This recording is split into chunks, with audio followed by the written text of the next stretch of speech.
जय श्री राम। बहुत बहुत स्वागत करता हूं आप सभी का एक बार फिर से आपके ही अपने YouTube चैनल पर। मैं पंडित आशीष शर्मा। बात करेंगे वर्ष 2025 में राहु केतु का संपूर्ण परिचय, संपूर्ण गोचर, कब राशि परिवर्तन, कब नक्षत्र परिवर्तन, किस भाव में जाएंगे, उसका आपकी राशि पर क्या प्रभाव पड़ेगा। यानी वीडियो राशि पर आधारित है। वृश्चिक राशि के जातकों आप इस वीडियो को देख सकते हैं। वृश्चिक लगन के जातक कब देखेंगे? अगर आपको राहु या केतु की महादशा या अंतरदशा चल रही है, आपका वृश्चिक लगन है, तो आप इसे कंसीडर कर सकते हैं। अदरवाइज आप इसे राशि से ही देखें। तो हमारा ये वीडियो मुख्य तौर पर राशि पर आधारित है। लगन के लिए दशा का होना अनिवार्य है। वर्ष 2025 में राहु केतु की गति आपको क्या प्रभाव देगी, उसकी विस्तार से जानकारी इस वीडियो के माध्यम से होगी। स्क्रीन पर व्हाट्सएप नंबर दिए हुए हैं हमने। अगर आप पेड कंसल्टेंसी से हॉरोस्कोप दिखाना चाहते हैं, बनवाना चाहते हैं, कुंडली मिलान कराना चाहते हैं, बर्थ टाइम रेक्टिफिकेशन कराना चाहते हैं, या फिर सिजेरियन डिलीवरी से बर्थ टाइम निकलवाना चाहते हैं, तो दिए गए नंबर पर कांटेक्ट कर सकते हैं। आइए शुरुआत करते हैं सबसे पहले राशि से। राहु वर्ष 2025 की शुरुआत में हमें कहाँ दिखाई देता है, हम उसको देखते हैं। कि हमने देखा है कि राहु ग्रह आपकी राशि से पंचम भाव में गोचर करता हुए हमें दिखाई दे रहा है। सामान्य तौर पर त्रिकोण के भाव यानी 1, 5, 9 में अगर राहु केतु हो तो वो बढ़िया रिजल्ट देते हैं। उससे कम रिजल्ट वो केंद्रों में देते हैं, और बाकी भावों में राहु केतु को कोई इतना अच्छा माना जाता नहीं है। डिपेंड करता है कंडीशंस के आधार पर। यदि आपको क्लियर कट कॉम्बिनेशन चाहिए कि हाँ भी राहु केतु केंद्र त्रिकोण में है तो शुभ है। अगर वो 3, 6, 11 में है तो भी वो शुभ होते हैं, लेकिन डिपेंड करता है कि वो किसकी राशि में है और उस पर क्या प्रभाव है। यहाँ राहु 5th हाउस में, 5th हाउस 5वां घर, सबसे पहले जीवन में अगर देखें तो यहाँ से हमारी विजडम होती है, यानी हमारी बुद्धि 5वें घर में आती है। अब हम उस बुद्धि से क्या कर रहे हैं, क्या सोच रहे हैं, क्या निर्णय ले रहे हैं, ये 5वें घर में होता है। 5th हाउस में अशुभ ग्रह अगर बैठ जाए राहु जैसा, तो हम कहते हैं कि भाई आपके 5वें घर में एक ऐसा प्लेनेट बैठा है जो स्वभाव में अशुभ है। और ये 5वां ही भाव नहीं है, ये 10वें भाव से अगर हम इसको कंसीडर करें तो 10वें घर से ये 8वां भी होता है। इसलिए यहाँ पर कर्म की गलतियाँ भी होती हैं, यहाँ पर डिसीजंस रॉन्ग भी होते हैं।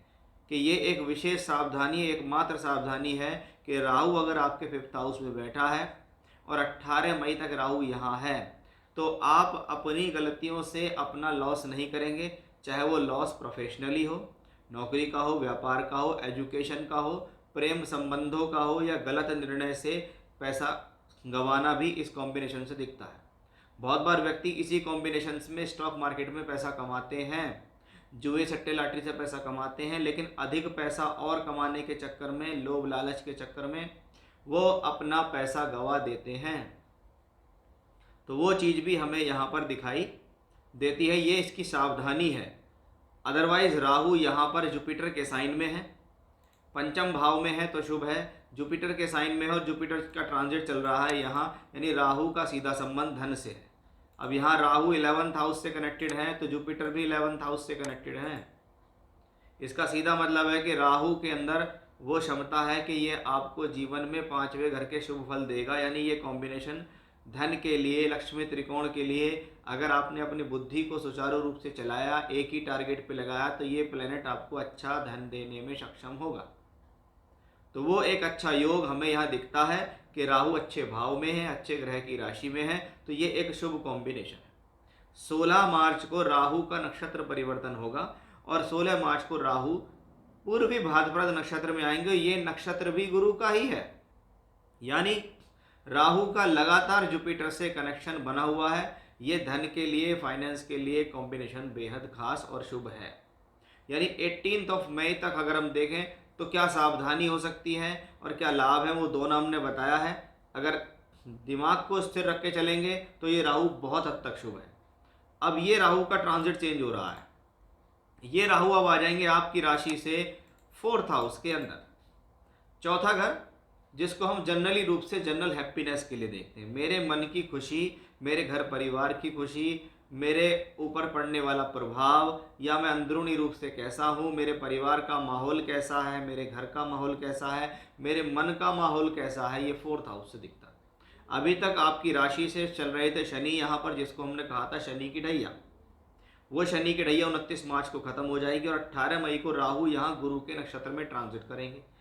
पहले राहु कहाँ थे? त्रिकोण में थे। अब राहु कहाँ है? केंद्र में आ गए। केंद्र भाव अगर कंपेयर करें तो त्रिकोण से बेहतर केंद्र नहीं होता, लेकिन हाँ कह सकते हैं कि राहु केंद्र में भी है तो ठीक है। यहाँ पर भी ये नियम है कि इसको इंटरनली कनेक्शन देखना है। सबसे पहले चौथे घर में अशुभ ग्रह आया, इससे पहले शनि भी था, शनि गए हैं तो राहु आ गए। इसका मतलब क्या है? मन के ऊपर कंट्रोल रखें। परिवार के अंदर नकारात्मक विचार हो सकते हैं, घर परिवार के अंदर मानसिक तनाव हो सकता है, उसको मेंटेन करके चलें, अपने आप को भी मेंटेन करके चलें। राहु यहाँ शनि के राशि में है और शनि कहाँ है? हमारे 5th हाउस के अंदर। और मैंने इससे पहले एक वीडियो बनाया था, भैया नहीं देखा है तो उसको देख लेना। मैंने बोला है कि वृश्चिक राशि आपकी राशि से पंचम में शनि की पनौती देते हैं। क्यों देते हैं पनौती, क्यों इसको पनौती कहा गया और उसका क्या रिजल्ट है, मेरे चैनल पर जाके सर्च कर लो, आपको वीडियो मिल जाएगी। वो बहुत ज़्यादा सोचने वाली है, क्योंकि राहु का एक कनेक्शन यहाँ शनि से भी है और राहु अभी अभी 5वें घर से निकल के आए, यानी लगातार आपके सामने ये प्लेनेट कह रहा है कि भाई गलतियां करोगे अपने आप तो लॉस में 100% दूंगा आपको। पहले राहु पंचम में था, शनि चौथे में था, अब राहु चौथे में है, शनि पंचम में है। इसलिए पंचम और चतुर्थ दोनों में मेलेफिक प्लैनेट्स हैं आपके, राहु और शनि, तो उसको समझना जरूरी है। लेकिन अच्छी बात क्या है, राहु अंदरूनी रूप से बृहस्पति के नक्षत्र में है, पूर्वा भाद्र नक्षत्र है, यानी फाइनेंशियली कंडीशंस राहु अभी भी आपके लिए सकारात्मक या पॉजिटिव बनाए रखने में सक्षम है। अब केतु का विचार करते हैं कि केतु प्लेनेट वर्ष 2025 के अंदर की जो शुरुआत हमने देखी उसमें केतु 11th हाउस में ट्रांजिट करते हुए दिखाई दिए। अब 11वां घर क्या है? आय का, वृद्धि का भाव है, इनकम का भाव है, लाभ का भाव है, तरक्की का भाव है। अगर केतु वहाँ बैठता है और वो स्वभाव में अशुभ है तो इसका मतलब है वो आपको लाभ देगा, इनकम देगा, फायदा देगा। और मैं हमेशा से कहता हुआ आया हूँ, या शास्त्र कहता है कि भाई 5-11 एक्सेस पे राहु केतु शुभ होते हैं। ये 5-11 एक्सेस राहु केतु को पसंद है, क्योंकि एक भाव त्रिकोण है, एक भाव लाभ है। मैंने अपनी बुद्धि और योजनाओं के बल पर या अपनी एजुकेशन के बल पर लाभ लिया, मैंने जो निर्णय लिए वो सोच समझ कर लिए, उसमें लाभ लिया। मैंने जब भी नुकसान किया अपनी वजह से ही किया, अपने ही लोभ लालच में आकर किया, अदरवाइज मेरे लिए कॉम्बिनेशन शुभ रहा। कि 11th हाउस में केतु है, जब तक है सोर्स ऑफ इनकम के हिसाब से ठीक है, फायदेमंद है, इसमें कोई संदेह नहीं है। 18 मई को इस केतु का परिवर्तन होगा और केतु जब राशि परिवर्तन करेंगे तो आएंगे आपकी राशि से दशम भाव में। अब शास्त्र कहता है कि दशम भाव मेरे कर्मों का है, मेरी प्रोफेशनल लाइफ 10वें घर से मैंने देखी, वहाँ पे एक मेलेफिक प्लेनेट आया केतु, वो भी सूर्य की राशि में आया। तो क्या हुआ, ये आपकी प्रोफेशनल लाइफ को हार्ड बनाने की कोशिश करेगा या आपकी प्रोफेशनल लाइफ में चैलेंजेस खड़े करेगा। सूर्य की राशि में है, इसलिए जो लोग सरकारी क्रियाकलाप से जुड़े हुए हैं, अधिकारियों से जुड़ के काम करते हैं, उनके मान सम्मान में किसी प्रकार की कमी आ सकती है, क्योंकि केतु सदैव ही सूर्य की राशि में बैठकर या सूर्य के साथ बैठकर सूर्य पर ग्रहण लगाता है। और सूर्य कौन है? आत्मा का कारक है। सूर्य हमारे सम्मान का कारक है, राज्य सरकार का कारक है, यश मान सम्मान प्रसिद्धि का कारक ग्रह सूर्य है। अगर वो दशम भाव में केतु आता है तो वो अपने शत्रु की राशि में बैठा है। भाव अच्छा है क्योंकि वो केंद्र में सबसे बली भाव 10वां भाव होता है, चौथा 7वां उससे बली जो होता है वो 10वां होता है। लेकिन केतु क्योंकि वहां है और वो मेलेफिक प्लेनेट है, इसलिए कर्म के प्रति चिंता देना इसका फर्ज बनता है। या वो कहता है ये मेरा तो स्वभाव ही ऐसा है, मुझे तो मौका मिले तो मैं अपनी दुश्मनी निकालूं। तो यहाँ पर केतु बैठकर यहाँ पर सूर्य से दुश्मनी निकाल सकते हैं, आपकी वर्क, आपकी प्रोफेशनल लाइफ को हार्ड करने की कोशिश कर सकते हैं। ऐसी स्थितियों में अगर आपका काम ऐसा है जो अधिकारियों से संबंधित है, राज्य सरकार से, नेताओं से, इन लोगों से है, तो उनके साथ थोड़ा सा मेंटेन करके चले संबंधों को, क्योंकि छोटी सी भी गलती आपको नुकसान यहाँ दे सकती है। क्योंकि केतु 10th हाउस में चैलेंजिंग देता है। 20 जुलाई से केतु यहाँ पूर्वी फागुनी नक्षत्र में भी आएगा।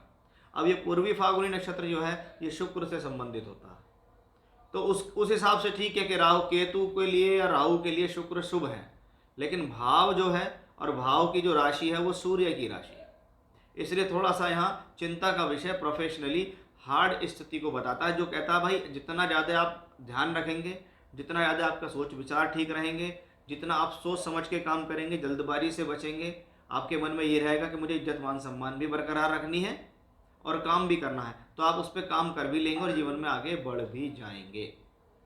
तो ये था हमारा आज का एक विषय कि भाई वर्ष 2025 में वृश्चिक राशि या वृश्चिक लग्न के जातकों के लिए जब राहु केतु का ट्रांजिट 2025 में होगा, परिवर्तन करेगा, तो वो आपको कैसा परिणाम देगा। जय श्री राम।